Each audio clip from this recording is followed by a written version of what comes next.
On va essayer de partager quelque chose. On va prendre le livre de Matthieu. Nous appelons Marc chapitre 11. On va commencer au verset 12. Je lis au nom de Jésus. Et le lendemain, après qu'ils furent sortis de Béthanie, Jésus eut faim.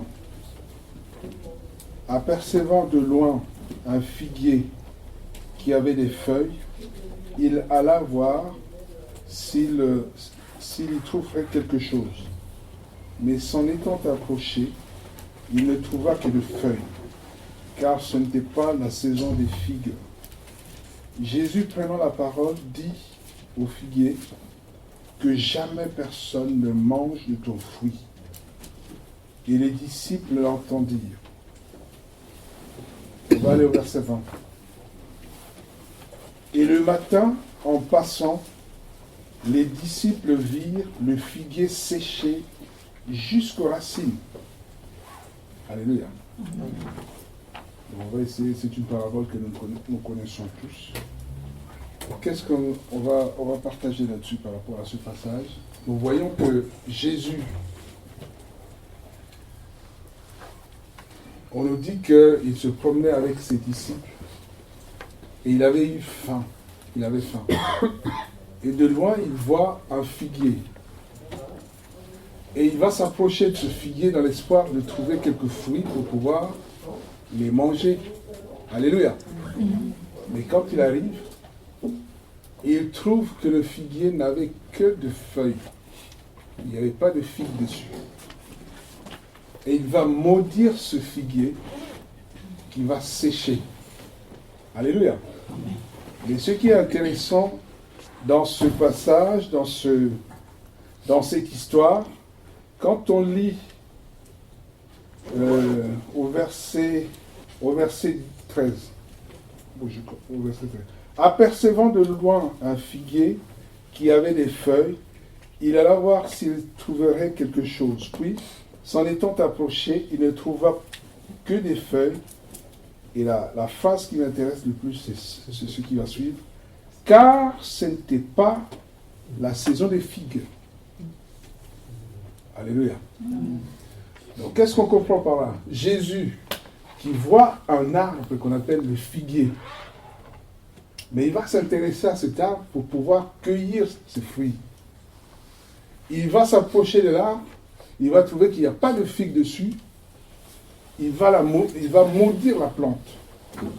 Mais pourtant, l'histoire nous précise que ce n'était pas la saison de figues. Mais qu'est-ce qui avait pris Jésus pour aller chercher des figues dans une plante qu'on appelle le figuier, sachant bien que ce n'était pas la saison? Jésus, c'était quelqu'un qui a grandi dans ce secteur-là. Ce n'était pas un enfant pour dire que peut-être il ne savait pas. Non.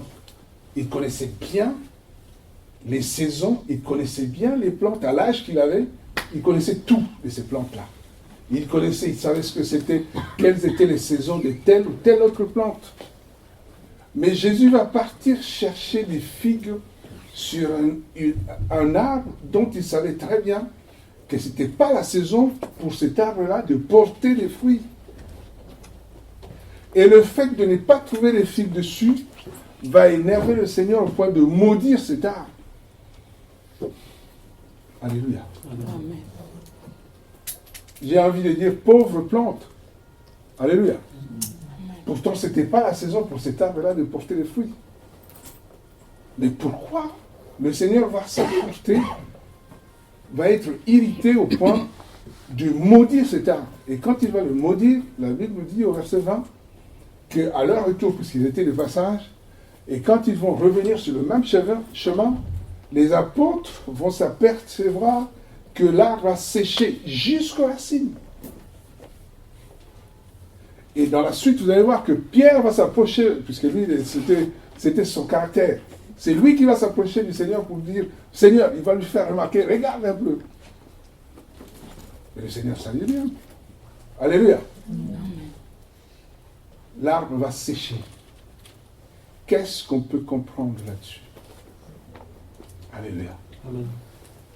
Si on prend Psaume chapitre 1er, du premier verset au verset 3, la Bible nous dit ceci: béni est l'homme qui ne marche pas selon le conseil des méchants, et qui ne s'arrête pas sur la voie des pécheurs, et qui ne s'assied pas dans l'assemblée des moqueurs, mais qui prend plaisir dans la loi de l'Éternel, de Yahweh. Dans l'autre version, c'est l'Éternel. Et qui médite sa loi jour et nuit. Au verset 3, il est comme un arbre planté près des courants d'eau. Alléluia. Amen. La Bible, dans ce passage, nous compare, nous, humains, à des plantes. Alléluia. Amen. Donc, l'homme qui prend plaisir au conseil de Dieu, la Bible va le comparer à un arbre qui est planté près d'un courant d'eau. Alléluia. Si on va dans Jérémie. Jérémie chapitre 17. Versets 7 et 8.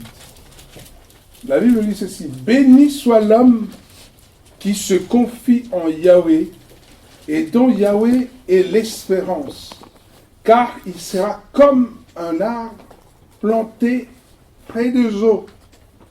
Alléluia. Et qui étend ses racines le long d'une eau courante. Quand la chaleur viendra, il ne s'en apercevra pas, et sa feuille restera verte. Il ne sera pas en peine dans l'année de la sécheresse, et il ne cessera de porter du fruit. Alléluia. Donc nous voyons, quand on compare le passage de l'histoire du figuier et dans ces deux passages que l'on vient de lire, nous voyons que la Bible nous compare à des arbres. Alléluia. Étant des arbres, nous sommes appelés à porter du fruit. Amen. Amen. Je ne sais pas si vous commencez à voir un peu. Amen. Et quand quelqu'un plante un arbre, en tout cas, peut-être ici en Occident, où on plante des arbres juste pour le décor. Alléluia. Mais dans les sociétés, notamment africaines dont je viens, et même à l'époque, je pense que c'était des gens qui n'étaient pas aussi huppés que le monde d'aujourd'hui. Donc quelqu'un, quand il plante un arbre, il a envie, il a l'espoir de pouvoir manger de son fruit. Si un arbre ne te donne pas de fruits, tu n'en as pas d'utilité. Ça ne va te servir à rien. Quelqu'un qui plante un arbre, dans les sociétés africaines notamment, même dans ce qu'on appelle les parcelles, qu'on appelle les pavillons ici, dans l'enclos, dedans, on pense quand même à planter des arbres fruitiers pour qu'on puisse s'alimenter aussi avec. Alléluia. Donc, un arbre, quand quelqu'un le plante, c'est pour pouvoir cueillir ce fruit, pouvoir s'alimenter aussi avec. Amen. Donc, un arbre qui ne porte pas de fruits, tu n'auras même pas d'utilité pour cet arbre-là. Elle va servir à rien. Alléluia. Voilà pourquoi, dans la parabole du figuier, on voit que Jésus, qui voit un figuier, il va s'en approcher pour espérer cueillir des fruits et pouvoir manger, parce qu'il avait faim. Alléluia. Et dans les deux passages, dans Psaume et dans Jérémie, nous voyons que la Bible également nous compare à des arbres. Nous sommes comparés à des arbres qui sont appelés à porter du fruit. Alléluia. Les fruits dont le Seigneur l'Éternel veut se nourrir, veut manger de ces fruits. Alléluia. Et dans le livre de Psaume, le livre de Jérémie qu'on a lu tout à l'heure, la Bible dit que quelqu'un qui prend plaisir au conseil de Dieu sont comme des arbres qui sont plantés près des courants d'eau. Alléluia. Amen. Et dans Jérémie, il précise que ces genres de plantes qui sont plantées près des courants d'eau, ils ne connaissent pas de sécheresse. Même quand il y a la sécheresse, eux, ils sont alimentés. Puisque de quoi se nourrit un arbre? C'est des matières nutritives qui tirent Enfin, l'eau, c'est le véhicule qui lui amène tout ce dont il a besoin pour s'alimenter, pour se nourrir. Alléluia. Amen. Quelles sont les conditions pour que un arbre puisse avoir toutes les conditions nécessaires qui vont lui permettre de ne pas sécher, de pouvoir s'alimenter normalement, alléluia, pour pouvoir donner ses fruits. On va reprendre le livre de Psaume. Psaume chapitre 1er. Psaume 1er, versets 1 à 3.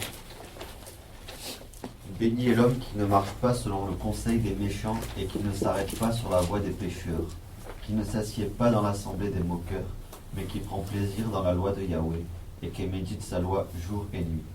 Il est comme un arbre planté près des ruisseaux d'eau qui prend son fruit en sa saison et dont le feuillage ne se flétrit point.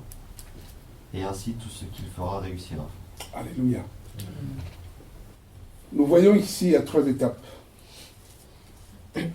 Béni soit l'homme qui ne marche pas selon le conseil des méchants. Là, c'est le mouvement de marcher. Alléluia. C'est-à-dire que dans ton parcours, dans ta vie chrétienne, peut-être à un moment donné de ta vie, tu peux écouter les choses de la part des uns et des autres. Mais la Bible dit que béni est l'homme qui ne marche pas selon le conseil des méchants. Là encore, c'est au niveau des marches. Je suppose que quand on marche, chacun a sa direction. À un moment donné, les chemins vont se séparer. Alléluia.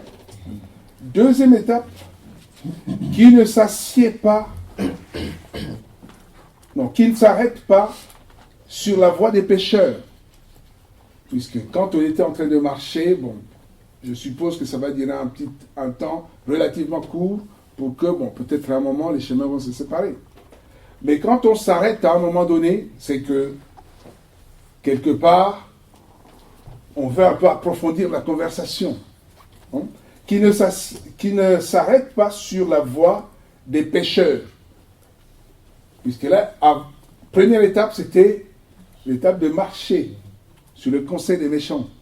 Mais là, on s'arrête sur la voie des pécheurs. On s'arrête à supposer que, bon, il va s'arrêter peut-être pour un temps relativement court également. Troisième étape, qui ne s'assied pas dans l'assemblée de moqueurs. Quand on s'assied, alors là, vraiment, on prend tout son temps. C'est-à-dire qu'il y a 3 étapes au niveau de... Puisque quand on marche, je suppose que, bon, tous, même quand on est chrétien, le diable peut te tenter, te souffler des choses, mais ils sont encore extérieurs. Alléluia. Toute personne est tentée, puisque tous nous sommes tentés à un moment ou à l'autre. Quel que soit le degré de spiritualité qu'on peut avoir, alléluia, personne n'est à l'abri. Alléluia. Le tentateur viendra toujours. La preuve, le Seigneur lui-même avait été tenté. Alléluia. Mais quand on s'arrête, c'est qu'on commence à prendre goût. Alléluia. Au niveau de la profondeur, en fait, j'essaie un peu de raisonner par rapport à la profondeur de la chose, si tu veux. On s'arrête, c'est que on a vraiment des choses à partager ensemble avec la personne ou une personne ou je ne sais pas qui. Mais quand on s'assied, c'est que vraiment là, on peut dire que la profondeur de la chose, c'est encore beaucoup plus profond. Alléluia. Amen. On ne marche pas sur le conseil des méchants. On ne s'arrête pas sur la voie des pécheurs. Et on ne s'assied pas dans l'assemblée des moqueurs. Alléluia. Et une personne qui prend ses précautions pour ne pas être dans un des 3 cas-là, la Bible nous compare à des plantes. Si on lit la suite. Il est comme un arbre planté près des ruisseaux d'eau qui rend son fruit en sa saison et dont le feuillage ne se flétrit point. Et ainsi, tout ce qu'il fera réussira. Alléluia. Donc, si on veut avoir des fruits, plantes que nous sommes, si on veut, étant plante, avoir des fruits en sa saison, il faut ne pas s'associer avec le péché. Alléluia. Et là, nous serons comme des plantes, des arbres plantés le long des courants d'eau. Alléluia. Et nous serons des arbres, des plantes qui auront leurs fruits en leur saison. Amen. Amen. Et si on retourne dans Jérémie 17, qu'on a lu tout à l'heure également, versets 7 et 8. Béni soit l'homme qui se confie en Yahweh et dont Yahweh est l'espérance. Car il sera comme un arbre planté près des eaux et qui étend ses racines le long d'une eau courante. Quand la chaleur viendra, il ne s'en apercevra pas, et sa feuille restera verte. Il ne sera pas en peine dans l'année de la sécheresse et ne cessera de porter du fruit. Alléluia. Ici, pareil. La Bible dit, verset 7, l'homme qui se confie en Yahweh et dont Yahweh est l'espérance. Condition. Conséquence, il sera comme un arbre planté le long des eaux, c'est ça, hein? Car il sera comme un arbre planté près des eaux et qui étend ses racines le long d'une eau courante. Quand la chaleur viendra, il ne s'en apercevra même pas. Alléluia. Donc quand Yahweh, le Seigneur, est notre espérance, quand on se confie en lui, donc nous serons comme un arbre qui est planté vraiment le long de qu'il y ait sécheresse ou quoi, il ne s'en apercevra même pas. Et il va porter son fruit sans problème. Son feuillage restera vert. Qu'il y ait soleil ou quoi, il s'en fout. Au moins, il aura la garantie d'être alimenté sans souci. Et il va continuer à porter son fruit. Alléluia.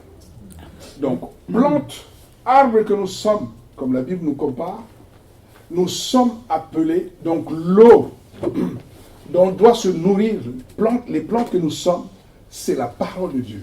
Et nous savons très bien que la parole de Dieu, c'est l'eau de vie. La Bible compare la parole de Dieu à l'eau de vie. Cette eau qui nous nettoie, alléluia, par rapport à nos péchés, c'est dans Éphésiens. Et c'est également cette eau qui va constituer le véhicule qui va nous apporter tous les éléments nutritifs, spirituellement par là, dont nous avons besoin. Alléluia. Amen. Nous sommes appelés pour être ces plantes que le Seigneur veut que nous soyons, à porter, à avoir, à mettre toute notre espérance dans le Seigneur. Amen. Et là, qui est sécheresse, qui est quoi que ce soit, la Bible dit dans Jérémie que tu ne t'en apercevras même pas. Tellement que tu seras bien alimenté par l'eau qui va couler, dans lesquelles tes racines seront plongées. Tu seras comme une maison bâtie sur du roc. Quelque part, la Bible compare également à une maison qui est plantée sur du roc, qui est vent, qui est tempête, qui est tout ce que tu veux. Il sera stable, puisque le Seigneur est le roc sur lequel nous sommes appelés à être fondés. Alléluia. Donc ici, nous sommes surtout dans l'aspect des plantes. Nous allons prendre dans Jean chapitre 15. Jean chapitre 15, verset 5. Je suis le cep et vous en êtes les sarments. Celui qui demeure en moi et en qui je demeure porte beaucoup de fruits. Car hors de moi, vous ne pouvez rien produire. Alléluia. Ici, pareil, le Seigneur lui-même va se comparer à un cep. Et nous sommes des sarments, donc nous sommes comme des branches. Le Seigneur lui-même, il est le tronc de l'arbre. Alléluia. Donc si nous voulons porter du fruit, nous sommes appelés à être greffés sur le tronc qui est le Seigneur. Ou ceux qui connaissent un peu l'agriculture, hein, toutes les manipulations que les hommes font par rapport à l'agriculture et tout ça, ils peuvent prendre la branche d'un arbre et la greffer sur un autre arbre pour que... Parce que la Bible dit que nous sommes des oliviers sauvages. Alléluia. Amen. Nous sommes greffés sur l'olivier franc. Alléluia. Alors que le peuple juif, qui est l'olivier franc, a été retranché pour que nous soyons greffés sur l'olivier franc. Et la Bible ici, le Seigneur lui-même dit que lui, c'est le cep. C'est lui le tronc qui est planté dans la terre. Alléluia. Nous sommes des branches qui ont été retranchées de notre tronc sauvage dans laquelle nous étions. Et le Seigneur nous a greffés sur lui afin que nous puissions produire des fruits venant de lui. Alléluia. Amen. Et pour être greffés, pour demeurer greffés sur lui, nous devons marcher selon son conseil. Alléluia. Nous sommes appelés à être obéissants, marcher selon la voie du Seigneur. Sinon, dans Romains 11, la Bible dit que s'il a la puissance de nous greffer sur lui, il en a également de nous retrancher s'il le faut. Alléluia. Donc, si nous voulons porter des fruits qui sont comestibles pour le Seigneur, puisqu'il y a fruits et fruits, alléluia, nous sommes appelés à demeurer greffés dans le cep que lui-même il est. Amen. Et être greffé en lui, la Bible dit que nous formons le corps de Christ. Nous sommes greffés dans le jour où on a accepté le Seigneur, on a été greffés dans le corps de Christ, nous sommes devenus membres du corps de Christ, nous sommes devenus enfants de Dieu. Et pour être enfant de Dieu, il faut être greffé dans le corps de Jésus. L'Église universelle dans le monde sont appelés le corps de Christ. Chacun à sa position. Mais du moins, lorsqu'on accepte le Seigneur, on est greffé sur lui. Et on sait bien que la Bible dit que lui, il est saint. Si nous le déclarons comme Père, nous devons également nous-mêmes être également saints. Parce que lui, il est saint. Il n'y a rien de souillure ne peut être attaché à lui. Impossible. Alléluia. Amen. Si nous sommes impurs, même si on a été greffés avant, on va être retranchés. Il y aura du rejet, puisqu'il n'y a rien de souillé ne peut être attaché à lui, non. Et si nous voulons porter du fruit, la Bible nous conseille, nous devons rester attachés à lui. C'est lui-même le Seigneur qui le dit. Nous devons rester attachés au cep. Nous ne sommes que des sarments. Ce n'est pas le sarment qui porte le cep. Alléluia. Ce n'est pas une branche qui porte l'arbre. Mais c'est plutôt le tronc qui porte la branche. Amen. Amen. Et le tronc, c'est lui-même le Seigneur. Je répète. Je rappelle, entre parenthèses, que tous ces enseignements qu'on essaie de donner, c'est pour nous aider à pouvoir d'abord grandir. Alléluia. Et ensuite, que chacun, nous sommes tous appelés de Dieu, que chacun puisse rentrer dans son ministère. Voilà pourquoi on s'aide mutuellement à nous exhorter mutuellement. Alléluia. C'est pas seulement dans un sens. On va prendre Jean chapitre 12,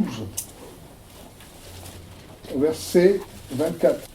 En vérité, je vous dis, si le grain de blé qui est tombé en terre ne meurt, il reste seul. Et s'il meurt, il porte beaucoup de fruits. Alléluia. Encore là, il est toujours question de fruits. La Bible, il donne il nous explique un peu comment ça se passe avec les grains de sénévé. La Bible dit que le grain de sénévé, pour donner du fruit, quand il est planté, il est appelé à mourir. Et nous savons tous que la Bible nous recommande de mourir à soi. Alléluia. Que nous devons mourir de notre ancienne nature. Notre ancienne nature doit mourir avant. Puisque un grain qu'on plante en terre ne peut jamais germer s'il ne meurt, s'il ne pourrit. Voilà pourquoi la Bible nous conseille, puisque personne n'est né, comme vous le savez très bien, personne ne naît enfant de Dieu. Chacun naît, il grandit avec son caractère, sa nature et tout ça. Un jour, nous avons tous entendu la parole de Dieu. Et souvent, la plupart d'entre nous, nous avons grandi dans des sociétés, entre guillemets, chrétiennes. Donc Jésus, on ne l'a pas commencé à entendre ce nom quand on a grandi, non.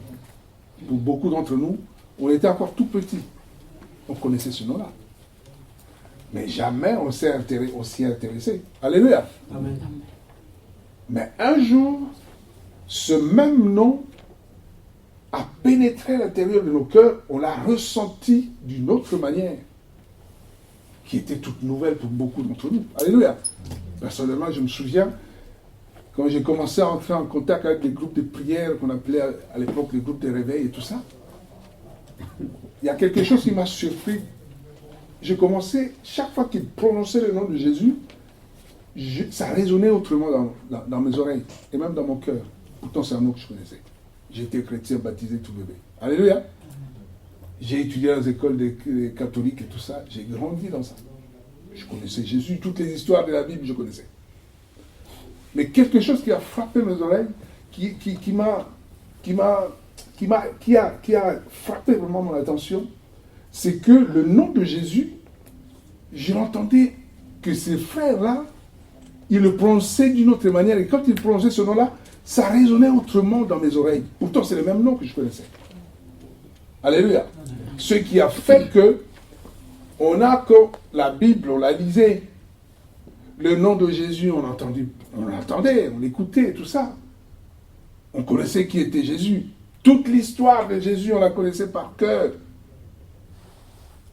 Alléluia. Mais ça ne nous touchait pas outre mesure. Un jour, ce nom-là a résonné autrement dans nos oreilles. On s'y est intéressé autrement.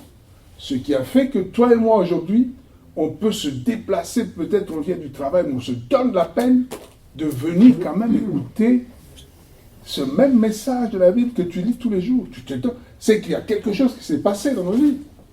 Alléluia. Amen. Voilà pourquoi aujourd'hui on commence à vouloir en savoir toujours davantage. Ça commence à résonner autrement.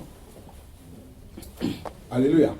Et donc, pour que ces choses-là se passent, de l'ancienne nature qu'on avait, de l'ancien X ou Y qu'on était, il faut que quelque chose se passe. La Bible nous dit qu'il faut qu'on... Nous sommes comparés à des grains de sénévé. Nous sommes comparés à des graines qui doivent germer. Il faut qu'il y ait une nouvelle plante qui germe en toi. Alléluia. Et pour cela, la Bible dit qu'un grain de sénévé, pour germer, il doit passer par l'étape de la mort. Une graine, quelle que soit la plante d'ailleurs. Quand on la plante en terre, pour que ça germe, il faut passer par la mort. Et donc par la mort, il y a une nouvelle plante qui va sortir de terre, qui va faire que c'est toujours toi, mais différent. Et ça s'appelle la nouvelle naissance. Alléluia. La Bible nous appelle à... Il faut passer par la nouvelle naissance. J'espère que pour la plupart d'entre nous, sinon tous, parmi nous, nous sommes déjà passés par cette étape-là, puisque c'est une étape indispensable. La Bible dit que quand on vient à Christ, il faut que toutes les choses anciennes soient passées, que toutes choses deviennent nouvelles. Alléluia. Il faut que l'ancienne nature qu'on était meure pour que un nouveau X ou une nouvelle Y puisse sortir de terre. Que tu sois transformé. C'est la condition. Alléluia. Et quand tu vas grandir, quand tu vas germer comme ça, tu pourras produire des fruits. Il est question des fruits ici. Alléluia. Jésus a maudit le figuier parce qu'il n'avait pas de fruits sur lui cet arbre-là. Et donc, plante que nous sommes, Jésus est là, il veut cueillir le fruit en toi. Alléluia. Il veut cueillir un fruit de l'arbre que tu es. Et pour porter les fruits, on a vu qu'il faut que tu sois comme un arbre planté près des courants d'eau. Et ici, on nous parle de la mort. Pour que tu puisses germer, il faut mourir. Si tu restes tel que tu étais, jamais les fruits. Si tu ne meurs, tu ne seras jamais une nouvelle créature. Jamais. Amen.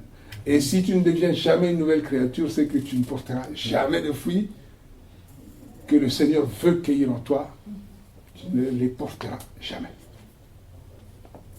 La mort, c'est accepter que je suis pécheur. Amen. Et donc, se repentir. L'histoire de l'enfant prodigue. Alléluia. Nous sommes tous nés pécheurs. Tous sont péchés, sont privés de la gloire de Dieu. Donc, déjà, l'Esprit, quand il vient en toi, il doit d'abord te convaincre de péché.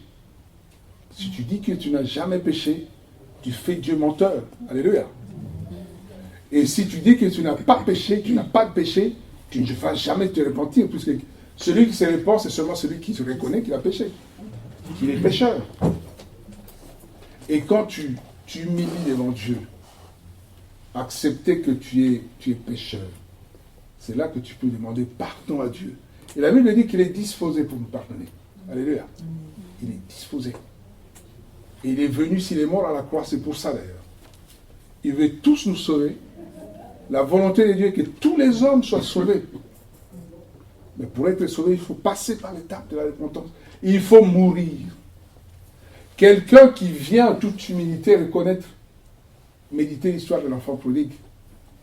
Quand on se soit fort, puissant, on se suffit à soi-même, je ne pourrais jamais t'humilier. Mais quand quelqu'un reconnaît ses limites, c'est là qu'il comprend qu'il a besoin de Dieu. Alléluia. Et tu peux venir en toute humilité reconnaître que mon frère, ou bien le Seigneur, sans toi je ne peux rien. Amen. Regardez l'histoire de l'enfant prodigue. Il va reconnaître que non. Mon père, il a des serviteurs. Et il va se souvenir que les serviteurs chez son père, ils se nourrissaient mieux que lui qui était fils, là où il se trouvait. Puisque là où il se trouvait, il aurait bien aimé se nourrir de la nourriture des porcs qui était élevée par son patron, là où il se trouvait. Mais il ne pouvait même pas. Donc là où il était traité moins bien que les porcs. Donc là, il va prendre la décision. La Bible va dire qu'il va rentrer en lui. Une expression que j'aime beaucoup. Rentrer en soi. Symbole de la repentance. Rentrer en soi. Tu t'examines. Comme Paul va nous dire dans 2 Corinthiens 13. Examinez-vous si vous êtes toujours dans la foi. 2 Corinthiens 13, verset 5. Et là, quand on rentre en soi, c'est là qu'on voit que non, j'ai besoin de Dieu.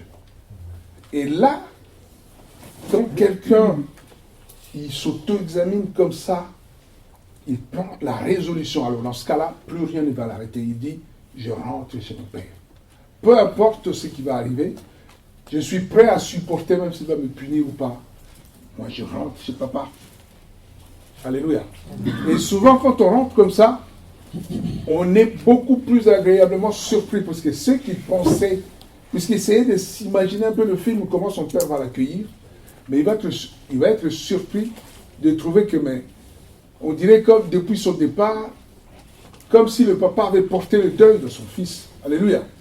Il était resté les yeux fixés dans la direction que son fils avait pris, puisqu'il va l'apercevoir même de loin. Alléluia. Il sera le premier à le reconnaître. Il va déléguer les serviteurs, allez m'accueillir ce fils-là. Il n'est pas encore arrivé, il donne déjà les ordres à ses serviteurs, organiser déjà le festin. C'est comme ça que Dieu nous accueille. Il nous attend. Alléluia. Et quand vous méditez même l'histoire d'Israël, regardez comment le peuple d'Israël était rebelle à ce Dieu, dans le désert. Mais lisez Isaïe et tout ça, vous allez voir comment Dieu se plaint. Revenez, c'est lui-même qui implore le peuple juif, mais revenez à moi. Mais pourquoi vous allez chercher là où il n'y a pas la vie? Alléluia. C'est comme ça Dieu. Dieu nous aime tellement. Je dis souvent, mais il n'a pas besoin de ça. Dieu n'a pas besoin de nous pour être Dieu. Quelque part, David va même s'exclamer en disant, mais qui est le Fils de l'homme pour que tu fasses autant qu'à lui? Alléluia. Mais qui est l'homme pour que tu t'intéresses autant à lui? Rebelles que nous sommes en plus. Alléluia. Nous ne sommes rien du tout. Nous sommes comme une fleur qui passe. il fleurit le matin, à midi, le soleil sort, il le sèche. Le soir, il est emporté par le vent. C'est comme ça que nous sommes. Nous sommes comme ça, nous passons. Mais le Seigneur nous aime à un tel point, on ne peut même pas s'imaginer. Les anges qui sont avec le Seigneur ne comprennent rien du tout à cette histoire. Ils se disent, mais comment? Mais le maître, qu'est-ce qui lui arrive? Quand tu regardes ces bouts de terre que nous sommes, têtus, rebelles, pécheurs comme pas possible. Mais les anges ne comprennent rien. Mais ils sont à chaque fois, ils reçoivent tout le temps les ordres, va intervenir pour mon fils là-bas, ma fille là-bas et tout ça. Mais ils ne comprennent rien. Voilà pourquoi Pierre va nous dire que les anges cherchent à plonger leur regard dans cette grâce que nous avons de la part du Seigneur. Alléluia. Amen. La grâce que nous avons, les prophètes que nous lisons, les Ésaïe, tout ça. La Bible nous dit toujours, Pierre, dans 1 Pierre chapitre 1er, qu'il cherchait à sonder les Écritures pour essayer de comprendre à quelle époque cela devait se faire. Mais le Seigneur leur révélait à chaque fois que ce n'était pas pour eux, mais c'est pour nous. Nous sommes des privilégiés de toute l'histoire de l'humanité, nous, tels que nous sommes là. Mais souvent, on ne s'en rend pas compte. Rebelles, têtus, pécheurs, récidivistes comme pas possible. Alléluia. Chaque fois, on demande pardon. Dieu nous pardonne. Les anges ne comprennent rien alors que eux, ils n'ont pas droit à l'erreur. Alléluia. Et c'est ça l'amour de Dieu pour l'homme. C'est ça la grâce que nous avons. Mais la Bible nous prévient que sa patience n'est pas illimitée. Alléluia. Il y a un temps où cela va s'arrêter. Donc on doit faire très attention. Amen. Nous allons prendre Jean chapitre 15, verset 16. Ce n'est pas vous qui m'avez choisi, mais moi je vous ai choisi et je vous ai établi, afin que vous alliez partout, que vous produisiez du fruit et que votre fruit demeure, afin que tout ce que vous demanderez au Père en mon nom, il vous le donne. Alléluia. Donc là, il nous dit que ce n'est même pas nous qui l'avons choisi, mais c'est lui qui nous a choisis. Alléluia. Pour qu'on ait témoigné partout sa grâce. Et il veut que les fruits que nous allons porter ou que nous portons, que ces fruits demeurent. Alléluia. C'est que, tel qu'on est là, que personne ne s'orgueillisse en disant que moi... Non. En fait, pour qu'on soit là aujourd'hui, c'est lui qui nous a appelés. C'est lui qui s'est révélé à nous. Comme j'ai dit tout à l'heure. C'est depuis très longtemps qu'on entend parler de Jésus. Nous ne sommes pas dans des pays musulmans ou bouddhistes, non. Nous sommes dans des pays, nous vivons dans un pays où nous venons des pays de tradition, de culture chrétienne. Jésus, on l'a toujours entendu. Alléluia. Mais qu'est-ce qui fait que on est plusieurs, que toi tu sois touché et pas l'autre? En fait, Dieu se révèle à chacun de nous. Voilà pourquoi notre cœur a été touché. S'il ne se révèle pas à nous, nous ne viendrions jamais à lui. En fait, il se révèle à nous. L'homme, pour qu'il vienne à Dieu, il faut que Dieu lui-même se révèle à lui. Alléluia. Il faut qu'il vienne toucher ton cœur, sinon jamais. Nous sommes dotés d'un corps qui n'aime pas entendre parler de Dieu. Il n'aime pas. Romains chapitre 7. Même si ton intérieur a conscience de Dieu, mais il ne veut pas se soumettre à la loi de Dieu. Le corps est vendu au péché, le corps physique que nous avons. Il est vendu au péché. La nature du corps que nous portons est du péché. La Bible dit. Alléluia. Donc, si Dieu n'intervient dans notre vie, personne ne sera capable d'obéir à Dieu. Personne. Puisque ton corps va toujours te pousser vers le péché. C'est sa nature. Je compare souvent cette situation à la situation d'un poisson, la comparaison à la vie d'un poisson et de l'homme. Alléluia. Nous respirons tous. Les poissons également respirent. Mais regardez, eux ils respirent, nous respirons également. Mais si tu prends le poisson, tu le sors à l'air libre, il étouffe. Mais comment ça se fait? Mais pourtant toi tu respires calmement. Tu n'as pas de besoin de je sais pas quoi pour respirer, non? Mais le poisson qui respire également, mais il ne peut pas respirer dans cette atmosphère, non? Il a besoin d'être sous l'eau pour bien respirer. Et toi, aujourd'hui, si on te prend, on te plonge dans l'eau, là, on te plonge la tête sous l'eau, au bout de quelques secondes, tu ne pourras plus tenir. Alléluia. C'est que nous sommes équipés différemment. Alléluia. Donc, pareil, le corps physique et l'esprit. Le corps, il est du péché. Sa nature, c'est le péché. Il est vendu au péché. Donc, prendre ce corps, vouloir le faire vivre dans la sanctification, tu verras qu'il ne pourra pas.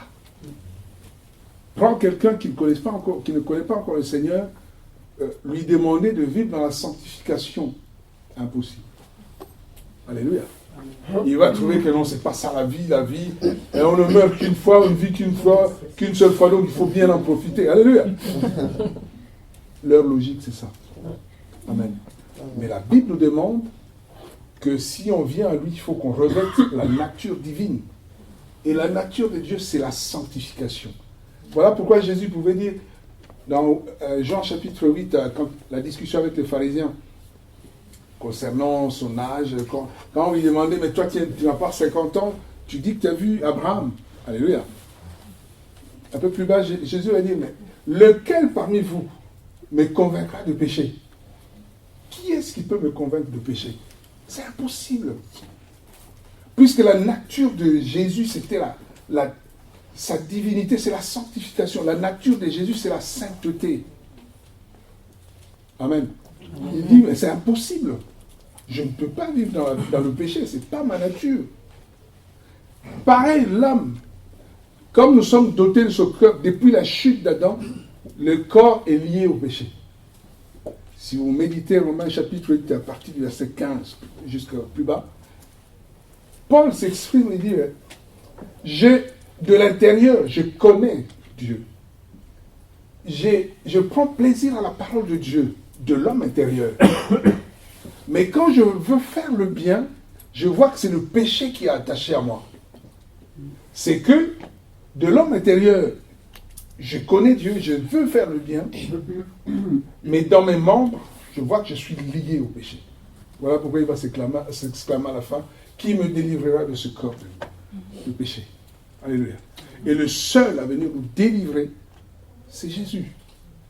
Donc voilà pourquoi ce corps physique doit connaître la mort spirituelle. Alléluia. Il faut que tu meurs à lui. Dans Colossiens chapitre 3, le Seigneur va dire, si vous êtes mort avec Christ, donc il faut mourir avec Christ. Quand on accueille Jésus en nous, on doit mourir à soi. Il faut que tu meurs par rapport à ta chair pour que tu ressuscites avec lui. Et quand tu ressuscites, tu ne vis plus que pour Dieu. Alléluia. C'est un mystère. C'est un mystère. Tu ne veux pas l'expliquer de façon scientifique, c'est impossible. C'est un mystère, etc. Et donc, nous sommes comparés à un gré de sénévé qui doit mourir pour pouvoir porter du fruit. Encore le sujet du jour. Porter du fruit. Jésus est au pied de l'arbre que tu es. Il regarde s'il peut trouver un fruit à cueillir. Alléluia. Quand il n'a pas vu de fruit sur le figuier, ce figuier a été maudit. Et nous savons que quand la parole sort de la bouche du Seigneur, alléluia, sa main l'accomplit. Amen. Il appelle à l'existence des choses. Voilà. Amen.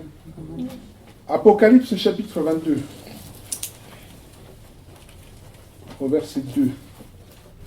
Et au milieu de la place de la ville, et les deux côtés du feu était l'arbre de vie, portant 12 fruits, et rendant son fruit chaque mois, et les fruits de l'arbre servaient à la guérison des nations. Alléluia. Et au milieu de la place de la ville, et des deux côtés du fleuve, était l'arbre de vie, portant 12 fruits. C'est ça, hein? Dans l'autre version, 12 mois son fruit. Et rendant son fruit chaque mois, et les feuilles de l'arbre servaient à la guérison des nations. Alléluia. Donc la Bible nous apprend que les plantes que nous sommes appelés à être, ce sont des plantes assez spéciales, pour pouvoir porter les fruits en chaque mois. C'est que les plantes que nous sommes censés être n'ont rien à voir avec les saisons. Alléluia. Nous sommes appelés à porter du fruit tout le temps. Amen. Ils sont hors d'histoire de saison, les plantes que nous sommes. Nous ne sommes pas liés aux saisons. Nous sommes appelés à porter du fruit en tout temps. Voilà pourquoi Jésus pouvait se présenter, même si il est précisé dans la Bible que ce n'était pas la saison de porter des figues. Mais le Seigneur, il voulait que le figuier porte du fruit en ce moment-là. Parce que lui, il avait besoin du fruit en ce moment-là. Et nous sommes des plantes qui doivent porter du fruit en tout temps. Puisque le Seigneur peut venir à tout moment. Alléluia. Le Seigneur revient, personne ne connaît l'heure ni le jour. Alléluia. Il viendra comme un voleur dans la nuit. Un voleur pour venir voler ne prévient pas le propriétaire de la maison qui attend, je viens tel jour. Mais il vient au moment où on s'y attend le moins. C'est là qu'il va arriver. Et il veut qu'en arrivant, il puisse trouver du fruit. Il vient pour l'enlèvement de son peuple. Ne sera enlevé que lorsqu'on porte du fruit. Si on n'a pas de fruit, on ne sera pas enlevé. Alléluia. Tout chrétien est appelé à porter des fruits. Alléluia. Alors c'est quoi les fruits que cherche le Seigneur? C'est quoi? On va aller dans Galates chapitre 5, c'est un passage que nous connaissons. Galates 5, verset 22. Quelqu'un peut lire. Mais le fruit de l'esprit, c'est la charité, la joie, la paix, la patience, la bonté, la bienveillance, la foi, la douceur, la tempérance. Alléluia. Voilà les fruits que le Seigneur demande que nous puissions porter en tout temps. Ce fruit, c'est la charité, la joie, la paix, la patience, la bonté, la bienveillance, la foi, la douceur, la tempérance. On peut aller dans Colossiens chapitre 1, verset 10. Afin que vous vous conduisez d'une manière digne du Seigneur, pour lui plaire en toutes choses, portant des fruits en toutes sortes de bonnes œuvres, et croissant dans la connaissance de Dieu. Alléluia. Dans ce passage, on nous dit que le fruit que nous sommes appelés à porter sont les bonnes œuvres. Alléluia. Vous ne pouvez pas dire que vous êtes dans le Seigneur et ne pas avoir des bonnes œuvres. Alléluia. Nous ne sommes pas sauvés par les œuvres. Nous sommes sauvés par la foi. Alléluia. Mais vous ne pouvez pas dire que vous avez la foi s'il n'y a pas de bonnes œuvres. Jacques va nous l'enseigner dans Jacques chapitre 2. La Bible dit que, on va prendre un passage dans Jacques chapitre 2. Jacques chapitre 2 verset 14. Quelqu'un peut lire. Mes frères, que servira-t-il à quelqu'un de dire qu'il a la foi s'il n'a pas les œuvres? Cette foi peut-elle le sauver? Amen. Tu prends le verset 17. De même aussi la foi, si elle n'a pas les œuvres, elle est morte en elle-même. Voilà. Verset 26. Car comme le corps sans esprit est mort, de même la foi sans les œuvres est morte. Alléluia. Donc, la Bible nous dit que nous sommes sauvés par la foi. C'est vrai ou pas? Que nous ne sommes pas sauvés par les œuvres. C'est vrai ou pas? Mais en même temps, est-ce que quelqu'un peut dire qu'il a la foi en Dieu sans les œuvres qui accompagnent cette foi? Puisqu'au verset 19, toujours du même livre de Jacques, chapitre 2, la Bible nous dit que les démons croient aussi que Dieu existe. Alléluia. Et bien différemment même de vous, hein, différemment de nous, puisque les démons, la Bible, Jacques précise que les démons croient que Dieu existe et ils tremblent en pensant à Dieu. Parce que eux, ils le connaissent personnellement. Ils le connaissent. Nous, on croit en Dieu. Qui est-ce qui a vu Dieu ici, là, tel que nous sommes là? Qui c'est qui a déjà vu Dieu? Donc nous croyons que Dieu existe par la foi. Mais la Bible nous dit que les démons, eux, ils le connaissent. Ils croient que Dieu existe. Et quand ils pensent à Dieu, parce qu'ils connaissent leur sort, ils sont déjà condamnés, eux. Et ils tremblent, parce qu'ils pensent à ce qui va leur arriver après. Ils tremblent. Mais est-ce que la foi qu'eux, ils ont en Dieu peut les sauver? Non. Parce que c'est une foi qui n'a pas les œuvres. En fait, les œuvres doivent être la conséquence de la foi que nous avons en Dieu, et non l'inverse. Dans l'Ancienne Alliance, les Juifs voulaient être sauvés par les œuvres. Or, c'est impossible, on a vu tout à l'heure que c'est impossible sans l'Esprit de Dieu, déjà de vaincre ses propres passions et les pulsions du corps. C'est impossible sans l'aide du Seigneur. Impossible.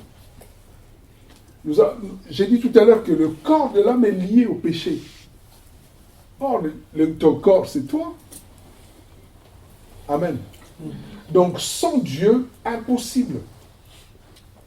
Et dans Jacques chapitre 2, toujours verset 10, la Bible nous dit que même si tu obéis à toute la loi, mais si tu pèches contre une seule loi, tu es condamnable par rapport à toute la loi.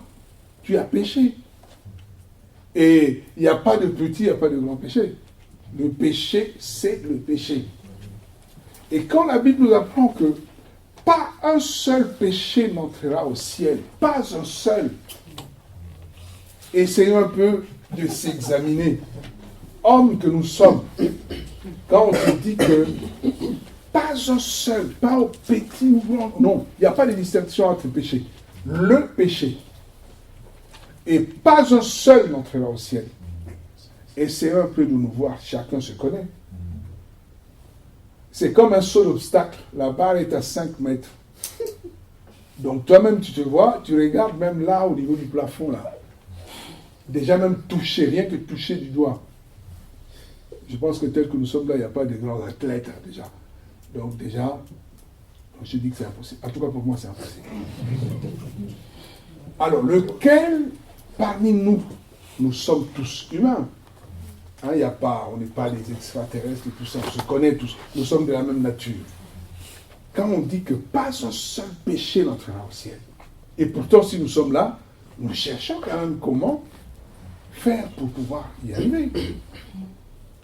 Est-ce que, tel qu'on se connaît, est-ce qu'on peut y arriver seul? Non. Voilà pourquoi dans l'Ancienne Alliance, ils voulaient se sauver par les œuvres. C'était impossible. Impossible. Voilà pourquoi ils devaient toujours faire les mêmes sacrifices tous les ans. C'est impossible. Voilà pourquoi le Seigneur est venu. C'est le Seigneur seul.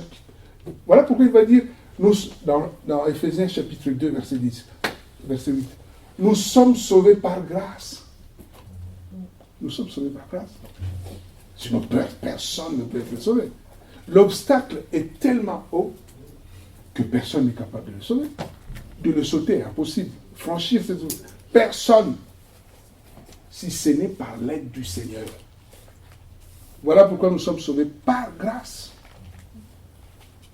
Donc, les œuvres, personne ne peut. Mais il faut d'abord avoir la foi. Mais maintenant, si tu as la foi, il faut marcher dans l'obéissance du Seigneur. Et marcher dans l'obéissance du Seigneur implique les œuvres qui accompagnent la foi. Si tu dis aimer Dieu, mais tu vas faire les œuvres qui prouvent que tu aimes Dieu. Tu ne peux pas dire que tu aimes Dieu, en même temps te trouves dans des choses qui n'honorent pas le Seigneur. C'est contradictoire. Alléluia. Je ne sais pas si je me fais comprendre. Voilà pourquoi la Bible dit que Si tu dis que tu as la foi sans les œuvres, c'est une foi morte, telle que la foi des démons. C'est une foi morte. Bien qu'ils tremblent en pensant à Dieu, mieux que toi. Toi et moi, quand on pense à Dieu, bon, parfois on trouve qu'il est un peu loin, il est un peu éloigné. Alléluia. Mais eux, ils le connaissent. Parfois, nous, on désobéit en toute conscience. Alléluia. Mais les démons, ils tremblent, ils savent qu'ils sont condamnés. Mais si tu n'as pas les œuvres qui accompagnent la foi, tu es pareil aux démons. Voilà pourquoi une foi sans les œuvres, c'est une foi morte. Donc, dès l'instant on dit qu'on a la foi, on doit voir, puisque Jacques quelque part il dit, moi je peux te dire, montre-moi la foi sans les œuvres. Moi je te montrerai ma foi avec mes œuvres. Alléluia. Mais en même temps, ce ne sont pas tes œuvres qui te sauvent, c'est la foi. Amen. Un jour, j'ai eu un débat avec un frère sur ce point. Lui, il insistait en disant que non, il faut... J'essaie de lui faire comprendre que non. Les œuvres doivent être la conséquence de la foi et non l'inverse. Amen. Est-ce que... Peut-être que je ne me fais pas bien comprendre, je ne sais pas. Puisque ce jour-là, j'avais eu à confronter un peu cette situation-là avec le frère en question. C'était ici à Ivry à l'époque, mais il y a plusieurs années. Alléluia. Donc, quand on dit qu'on a la foi en Dieu, nous devons être de la même nature que Dieu. Or, la nature dans 1 Pierre chapitre 1, verset 17, la Bible nous dit que comme lui, il est saint, nous sommes appelés à être également saints. Alléluia. Donc, le figuier qui était sans fruit, c'est le symbole de l'image de quelqu'un qui s'est dit chrétien, mais en même temps, il n'y a pas de fruit de la vie chrétienne en lui. Alléluia. Ce sont des gens qui peuvent fréquenter des assemblées, mais les fruits de la sainteté, les fruits de la vie chrétienne n'y sont pas. Donc, l'arbre est là, puisque lui-même, le Seigneur, dans Matthieu chapitre 7, verset 20, va dire quoi? On reconnaît l'arbre à ses fruits. Bon, maintenant, si l'arbre n'a pas de fruits, comment est-ce qu'on reconnaîtra cet arbre-là? Alléluia. On a besoin d'avoir des fruits pour être reconnu, être enfant de Dieu. Alléluia. Amen. Amen. On va prendre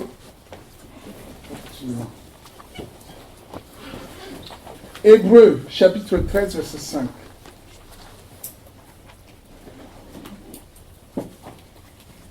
J'avais dit que j'allais vite. Mais...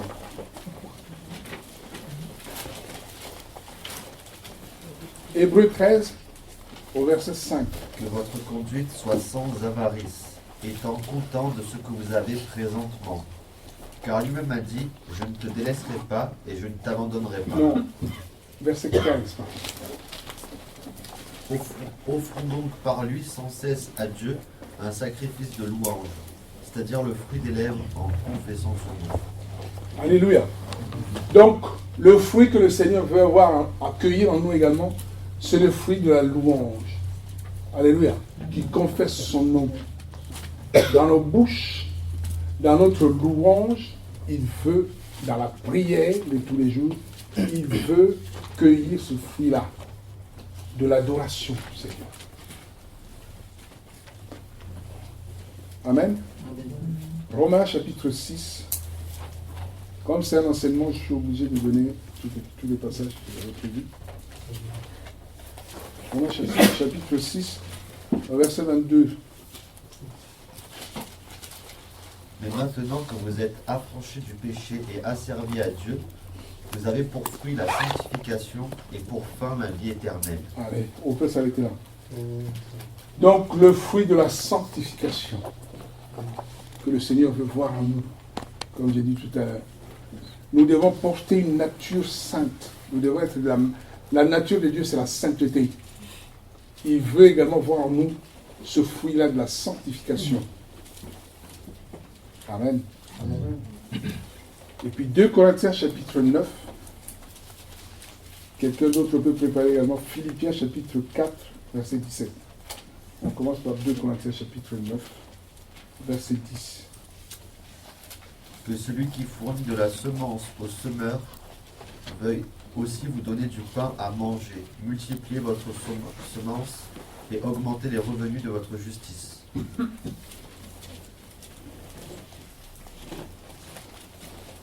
Ces choses que vous avez apprises, reçues, entendues et vues en moi, mettez-les en pratique, et le Dieu de paix sera avec vous.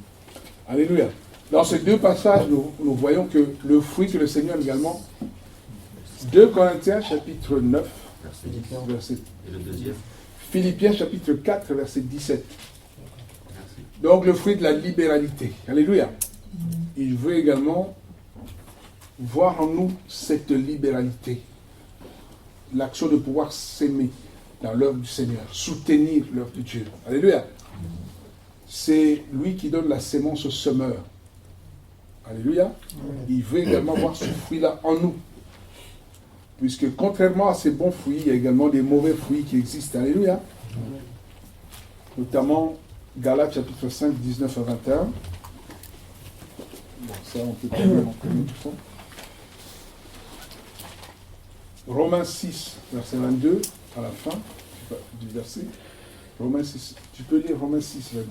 Bon, prends d'abord Galates 5, 22. 19 à 21. Car les œuvres de la chair sont évidentes. Ce sont les adultères, la fornication, l'impureté, l'impudicité, l'idolâtrie, la sorcellerie, les inimitiés, les querelles, les jalousies, les animosités, les disputes, les divisions, les sectes, les envies, les meurtres, l'ivrognerie, les excès de table et les choses semblables à celles-là, au sujet desquelles je vous ai prédit, comme je vous l'ai déjà dit, que ceux qui commettent de telles choses n'hériteront pas le royaume de Dieu. Alléluia. Ça, c'est les œuvres de la chair qui sont contraires aux fruits de l'esprit. Amen. Donc, si vous voulez, les fruits de la chair. Et puis, Romains 6, 22 à la fin du verset. Et maintenant, Deuxième partie. d'accord. Vous avez pour fruit la sanctification et pour fin la vie éternelle. Et la suite. Car le salaire du péché, c'est la mort. Mais le Alors, don tu gratuit- commences au début, alors. Attends. Du 22. Commence au verset 20. Jusque là. Non, d'accord. Le verset 20. Car lorsque vous étiez esclaves du péché, vous étiez libres à l'égard de la justice. Quels fruits donc aviez-vous alors? Des fruits dont maintenant vous avez honte. Certes, la fin de ces choses, c'est la mort. Alléluia. La Bible dit que avant de venir à Christ, vous portiez des fruits qu'aujourd'hui, vous avez honte de ces mêmes fruits. Alléluia. C'est que vous portiez les fruits pour lesquels aujourd'hui, vous rougissez. Vous allez voir quelqu'un quand quelqu'un se convertit véritablement. Chacun vient des horizons différents, il a fait des choses X et Y. En principe, souvent quand on voit quelqu'un se convertir véritablement, il y a même des grandes personnes qui se mettent à pleurer. Alléluia. Et quand tu essaies de faire le flashback de ta vie, tu verras, tu essaies de voir un peu tout ce que tu faisais avant, mais tu ne comprends pas comment est-ce que... Tu commences à te poser des questions, est-ce que c'est vraiment moi qui a pu faire telle chose. Tu ne comprends plus. Alléluia. Pourquoi? Parce que quand le Seigneur vient dans notre vie, il transforme notre manière de penser. Alléluia. Il bouleverse tout. Ce qui fait que, regarde, même quand tu avais des copains, des copines, tout ça avec lesquels vous traîniez, amen. Et quand vous changez de vie, quand vous vous convertissez réellement, d'abord, eux, ils ne vous comprennent plus jamais. Ils ne comprennent plus. Et même toi-même, quand tu regardes tout ce que vous faisiez ensemble, même seul, tu ne comprends plus rien. Et la Bible dit que quand tu penses parfois à ta vie passée, donc les choses que tu faisais avant, mais ça te fait rougir, tu ne comprends pas. Comment moi j'ai pu faire des choses comme ça? Mais pourtant à cette époque-là, tu trouvais que c'était ça, la tendance du moment, il faut être à la page et tout ça. Alléluia. C'est ça. Dieu, quand il vient dans notre vie, il vient avec son caractère. Donc il vient pour commencer à nous conduire selon lui.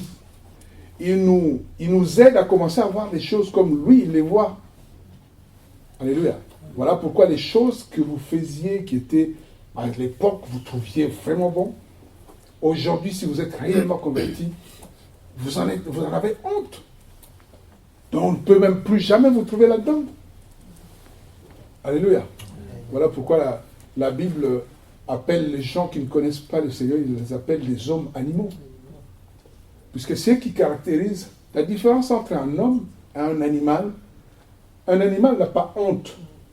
Ça, c'est un attribut qui est lié à l'homme. Une bête, il n'a pas honte. S'il veut s'accoupler même en présence des gens, ça ne lui fait rien du tout. Mais la différence avec l'homme, il sait quand même essayer de faire la part des choses. Il tient compte quand même du fait que non, je ne veux pas que mes parents me voient ou... Voilà.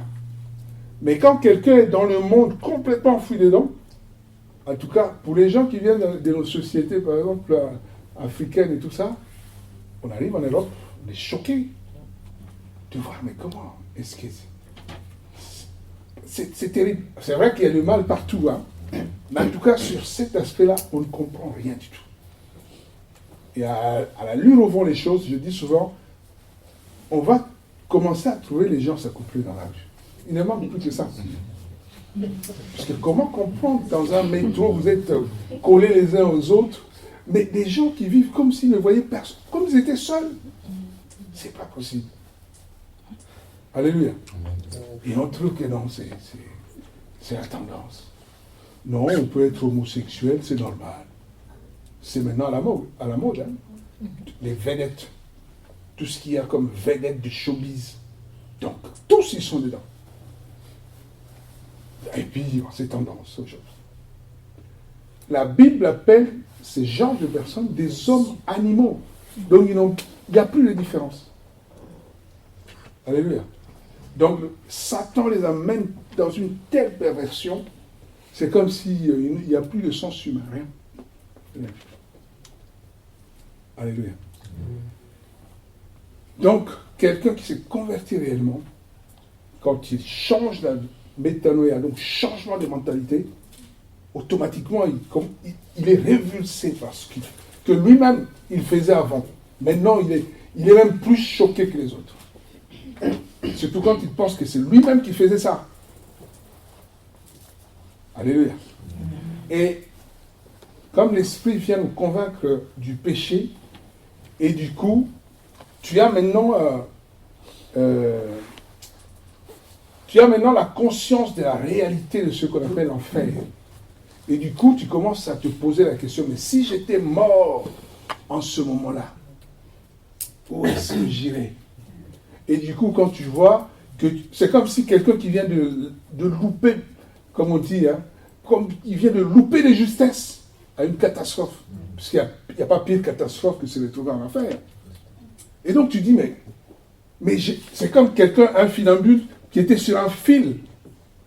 Il marchait sur un fil, puisque notre vie ne tient qu'à un fil. On peut basculer pour un petit rien. Regardez hier, avec le vent qu'il y avait à Paris, un couple, enfin je ne sais pas s'ils étaient mariés, tout ça, mais en tout cas un couple qui marchait dans la rue. Le vent détache un panneau qui était attaché à un chantier, il tombe dessus, la femme se retrouve au coma, à l'hôpital. Je ne sais pas s'il en a réchappé ou pas. Elle était toujours dans le coma aujourd'hui en tout cas. Ben voilà. Quelqu'un en bonne santé, il avait des projets, c'est sûr que dans l'heure qu'ils sont ensemble, je ne sais même pas, peut-être ils partaient dans un restaurant manger, tout ça. Et juste, fraction de secondes, quelque chose qui tombe sur lui, il se retrouve au coma. Peut-être que, qui sait, peut-être qu'il va en mourir. Je ne sais pas. Et s'il meurt là, où est-ce qu'elle va? Alléluia. Donc, notre vie, la vie de l'homme ne tient qu'à un fil qui peut basculer pour un petit rien. Donc, voilà pourquoi le Seigneur va dire que personne ne maître de son souffle. Personne. Tu vois? Et quand quelqu'un se convertit réellement, il essaye de faire le film, de revoir le film de sa vie. Et il prend maintenant conscience qu'il vient de l'échapper belle, quoi. Et des justesses. Puisque tu vas te rappeler, mais à telle occasion, j'aurais pu mourir. Voilà ce qui m'est arrivé ce jour-là. J'aurais pu mourir. Mais le Seigneur, dans son amour, il nous a gardés jusqu'à aujourd'hui. Alléluia. Jusqu'à ce qu'un jour, on prenne cette décision d'abandonner totalement le péché et de venir à lui. Alléluia.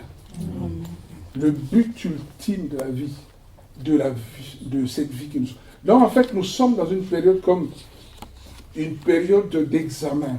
Donc la vie sur terre, c'est une période où il faut régler les choses, prendre les décisions qui vont faire que tu puisses échapper à l'enfer. C'est tout.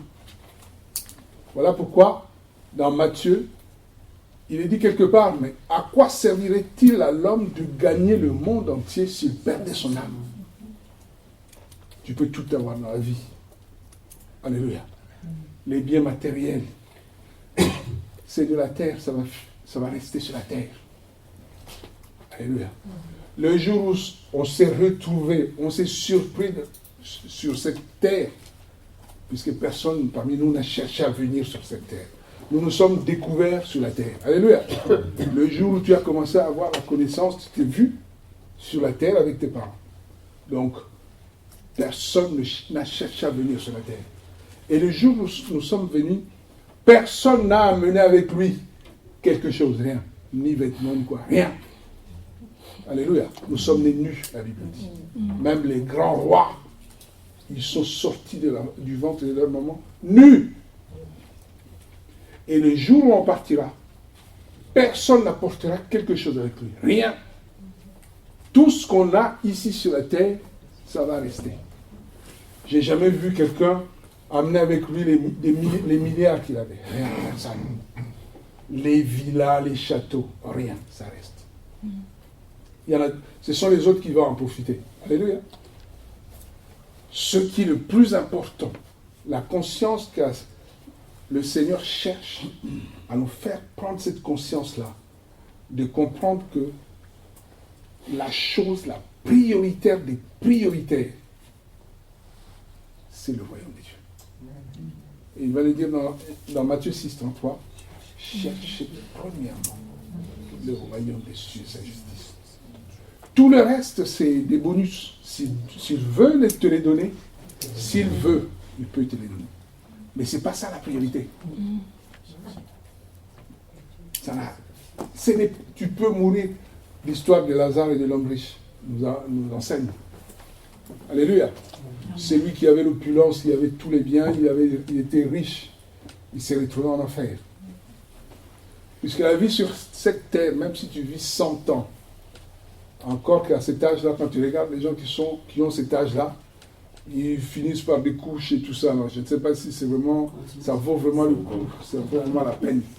Si déjà, tu retournes pire qu'un bébé, bon d'accord. Mais quand tu es vieux, on commence à t'échanger des couches, je ne sais pas si ça vaut vraiment la peine. Tu vois? Donc, même si tu vivais 100 ans, c'est quoi à côté de l'éternité? C'est rien du tout. Alléluia. C'est rien du tout. Voilà pourquoi le Seigneur nous aide à pouvoir choisir des priorités. Alléluia. Les priorités dans la vie.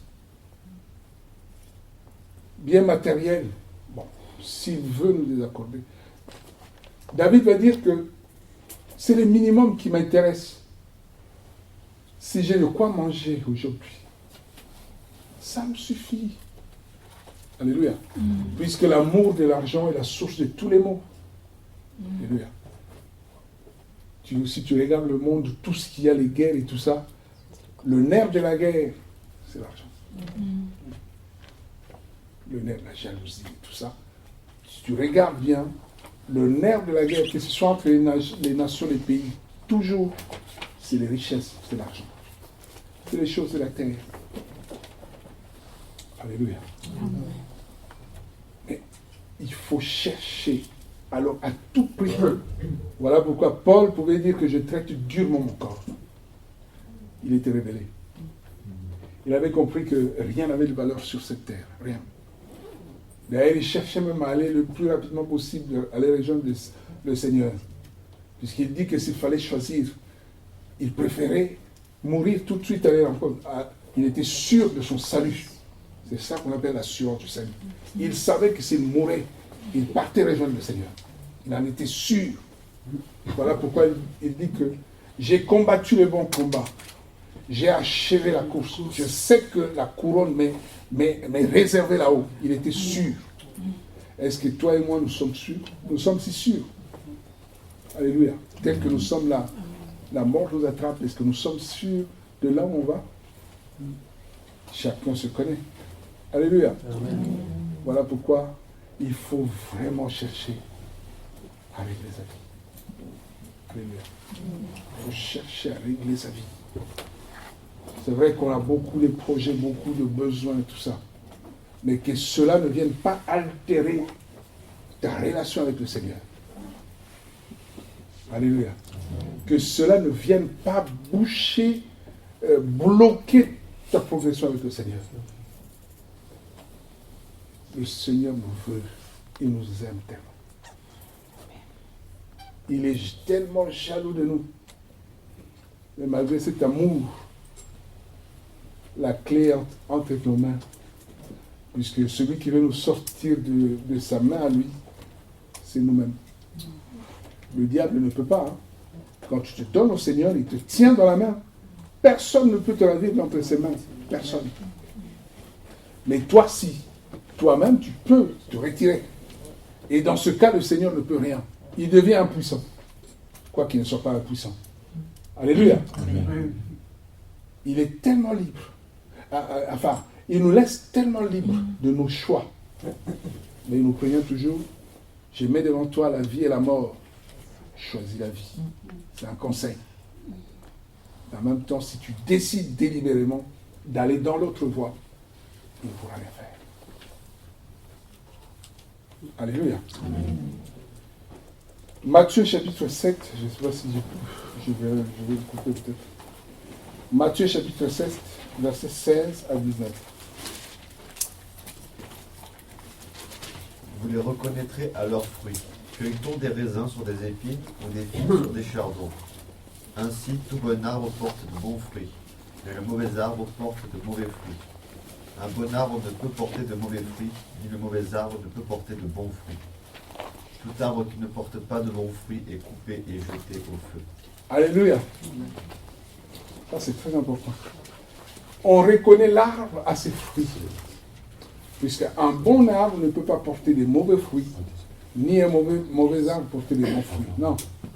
Bon, imaginez-vous maintenant, dans le cas du passage qu'on a lu au début du partage, l'arbre n'a pas de fruits. Comment est-ce qu'on reconnaîtra s'il est bon ou mauvais? Déjà, même on le reconnaît, on reconnaît un arbre par ses fruits. Mais là, il n'y a pas de fruits. Alléluia. C'est l'image de quelqu'un, un pied dedans, un pied dehors. Alléluia. Un pied dedans, un pied dehors. Et la mise en garde qui nous est donnée au verset 19. La Bible dit, tout arbre qui ne porte pas de bons fruits est coupé et jeté au feu. Alléluia. Donc on a vu dans le cas du Seigneur avec le figuier. Donc quand on n'a pas les fruits qu'il faut, le Seigneur veut qu'il y ait un fruit. S'il trouve qu'il n'y a pas de fruits, mais cet arbre n'a plus d'importance. Alléluia. Qui occupe un espace inutilement. Alors qu'on pouvait planter un arbre qui va porter du fruit pour le bien de la communauté, un autre arbre occupe la place pour rien. C'est l'image d'un chrétien qui vient dans les assemblées, qui se dit chrétien, qui écoute les enseignements. Ces mêmes enseignements qui sont censés aider cette plante à pouvoir grandir et porter du fruit. Peut-être qu'il est planté près d'un courant d'eau, mais en même temps, il n'y a pas de fruits. Mais cet arbre occupe la place inutilement. Alors qu'il y a besoin de plein d'arbres qu'on peut mettre à la place. Le Seigneur nous prévient qu'en cas de non-production de fruits, cet arbre est appelé à être coupé et jeté au feu. C'est l'image de chrétiens qui ne portent pas de fruits. La place pour ces chrétiens-là, c'est le feu. c'est l'image de l'enfer. Donc voilà, quand un chrétien ne porte pas de fruits, alors qu'il est arrosé tout le temps, alors qu'il reçoit tous les enseignements possibles, imaginables et nécessaires, mais malgré tout ça, il n'y a toujours rien, mais c'est un arbre qui n'a plus de raison d'être. Ça ne sert plus à rien. Autant couper l'arbre et mettre un autre arbre à la place, peut-être celui-là, il va porter des fruits. La mise en garde qui nous est donnée, c'est que quand on ne porte pas de fruits, nous sommes bons au feu. Le feu, c'est l'enfer. Voilà pourquoi nous avons besoin de porter du fruit nécessaire, indispensable. Alléluia. La foi sans les œuvres, c'est une foi morte. La foi chrétienne sans les œuvres, sans les fruits, la vie chrétienne sans les fruits de la vie chrétienne, de chrétienté, qui sont la sanctification, l'amour et toutes ces choses-là, c'est une foi morte. On n'est pas chrétien. On a un pied dedans, un pied dehors. Alléluia.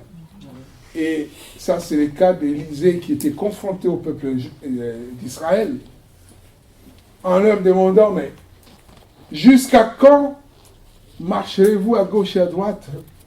Alléluia. Un pied dedans, un pied dehors. Si pour vous, Baal est Dieu, allez après Baal. Si vous reconnaissez que c'est l'Éternel qui est Dieu, mais allez vers Dieu. Ne restez pas assis sur deux chaises. Alléluia.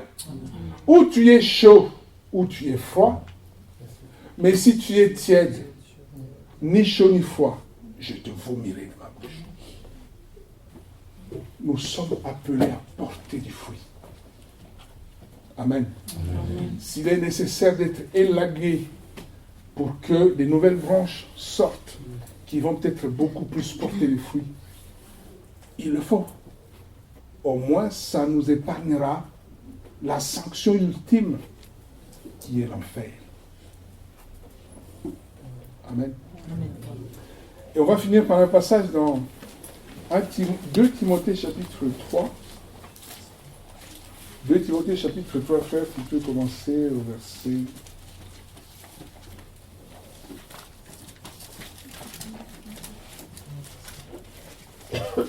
Commence au verset 2. Ou bien au verset 1er jusqu'au verset 7. Or, sache aussi ceci, que dans les derniers jours, il surviendra des temps difficiles.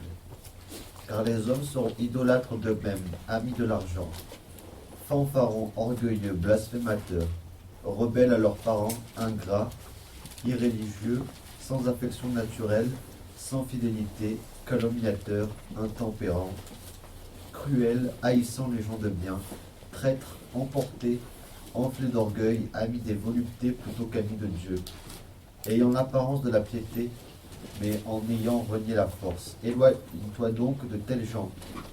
Hors de ce nombre sont ceux qui se glissent dans les maisons, et qui tiennent captives les femmes chargées de péché et agitées de diverses convoitises, qui apprennent toujours, mais ne peuvent jamais parvenir à la pleine connaissance de la vérité. Amen. Tu vois, il y a une catégorie de gens, dans les derniers versets, qui apprennent toujours, sans jamais parvenir à la maturité. Et ces gens-là, c'est ceux qu'on appelle des nains, alléluia, mais un terme dans ma langue qui est beaucoup plus explicite. Hein? Chez moi, quand on l'appelle Kisimbi, c'est-à-dire un monstre, donc un enfant, il est toujours bébé. Au bout, je ne sais pas de combien d'années, ils sont toujours bébés. Hein? Ils sont toujours bébés, ils sont toujours au lait, tout ça. Donc, bizarre. Alléluia. C'est des monstres. Amen. Amen. Vous apprenez toujours. Normalement, un enfant normal, quand on le nourrit bien, il grandit. Alléluia. Il croît. Il va croître. Mais quand un enfant qu'on nourrit normalement, peut-être même très bien, mais qui ne bouge pas, Alléluia. Apprenant toujours, mais jamais, sans jamais parvenir à la maturité. Il reste toujours enfant. Puisqu'un nain encore, il est de petite taille, mais quand même, quand il est grand, il est grand. Hein? Au niveau de la mentalité, il a grandi, mais seulement la taille est petite. Mais dans ce cas-là, il est toujours bébé. C'est-à-dire que c'est un monstre. Il est grand, mais il est toujours bébé. Tu vois? Il est toujours au lait. Tu t'imagines un peu un enfant de 15 ans, il est toujours au lait maternel? C'est bizarre. Alléluia. Et c'est ça qu'on qualifie là. C'est pas normal. Tu vois? Et quand nous sommes appelés à grandir dans le Seigneur, grandir ne veut pas dire devenir bishop, non. Puisque l'histoire de la croissance spirituelle, c'est vis-à-vis du Seigneur. C'est-à-dire que croître dans la connaissance, croître dans l'obéissance, croître dans la sanctification. Ce qui est important pour le Seigneur, ce n'est pas le ministère, non. Ce qui est important pour le Seigneur, c'est sa vie, son intimité à soi, avec le Seigneur. C'est tout. Beaucoup de prédicateurs iront en enfer. Alors que les simples croyants, les simples chrétiens, qui craignent réellement le Seigneur, c'est eux qui ont du prix à ses yeux. Ça n'a rien à voir avec l'élévation des titres et tout ça. Ça n'a rien à voir. D'ailleurs, le Seigneur nous prévient dans Matthieu 7 que beaucoup iront en enfer. Même les gens qui ont exercé des ministères de puissance, beaucoup se retrouveront en enfer. D'ailleurs, même c'est un double risque. La Bible dit que ceux qui enseignent seront traités plus rigoureusement. Mais ce qui compte pour le Seigneur, c'est la vie de la personne vis-à-vis de Dieu. C'est ça qui est le plus important. Et Dieu, il voit tout. On ne peut pas le dribbler. Alléluia. Impossible. Alléluia. Impossible. Il connaît chacun. Même dans les œuvres qu'on fait dans le secret, il voit tout. Et c'est devant lui qu'on aura à rendre compte. Alléluia. Bon, on va s'arrêter là pour aujourd'hui.